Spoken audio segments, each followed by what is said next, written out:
Assalamualaikum warahmatullahi wabarakatuh. Perkenalkan, nama saya Nuryanti Puspita Dewi. Kali ini saya akan membahas tentang ragam bahasa Indonesia. Sebelum itu, saya akan menjelaskan tentang bahasa Indonesia. Bahasa Indonesia merupakan bahasa ibu bagi bangsa Indonesia. Namun, masih banyak bangsa Indonesia yang tidak menggunakan bahasa Indonesia dengan baik dan benar sesuai dengan aturan yang telah ditentukan. Oleh karena itu, pengetahuan tentang ragam bahasa Indonesia sangat penting dipelajari agar bangsa Indonesia dapat menggunakan bahasa Indonesia dengan baik dan benar, dan identitas kita sebagai bangsa Indonesia tidak hilang. Pengertian ragam bahasa menurut salah satu ahli.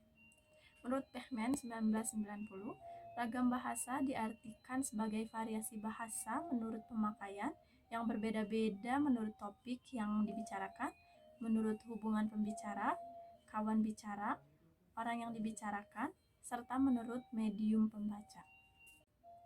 Ragam bahasa Indonesia yang baik dan benar adalah bahasa Indonesia yang digunakan sesuai dengan situasi pembicaraan dan sesuai dengan kaidah yang berlaku dalam bahasa Indonesia. Menurut situasi pembicaraan, yaitu sesuai dengan lawan bicara, tempat pembicaraan, dan juga ragam pembicaraan. Sesuai kaidah yang berlaku dalam bahasa Indonesia itu seperti sesuai dengan kaidah ejaan, sesuai istilah, dan juga tata bahasa Indonesia. Berikut macam-macam ragam bahasa Indonesia. Yang pertama itu berdasarkan media.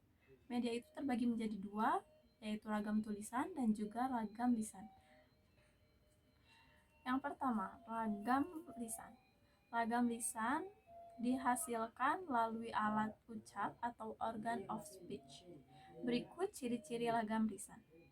Yang pertama, memerlukan orang kedua atau teman bicara.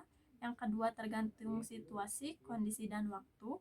Yang ketiga, tidak harus memperhatikan unsur gramatikal. Yang keempat, berlangsung cepat.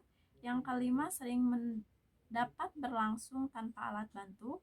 Yang keenam, kesalahan dapat langsung dikoreksi. Dan yang ketujuh, dapat dibantu dengan gerak tubuh dan mimik muka.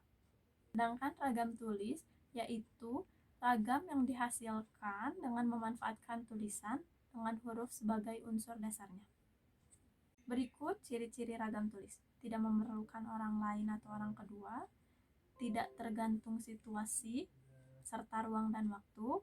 Yang ketiga, harus memperhatikan unsur gramatikal. Yang keempat, berlangsung lambat. Yang kelima, selalu memakai alat bantu. Yang keenam, kesalahan tidak dapat langsung dikoreksi. Dan yang ketujuh, tidak dapat dibantu dengan gerak tubuh dan juga mimik muka. Yang kedua, berdasarkan cara pandang penutur. Berdasarkan cara pandang penutur itu, ragam bahasa Indonesia terdiri dari ragam dialek, ragam terpelajar, ragam resmi, dan ragam tidak resmi. Yang ketiga, berdasarkan topik pembicaraan itu, yaitu ragam yang terdiri dari bahasa ilmiah, ragam hukum, ragam bisnis, dan lain-lain. Demikian presentasi dari saya. Terima kasih atas perhatiannya. Mohon maaf bila masih banyak kesalahan.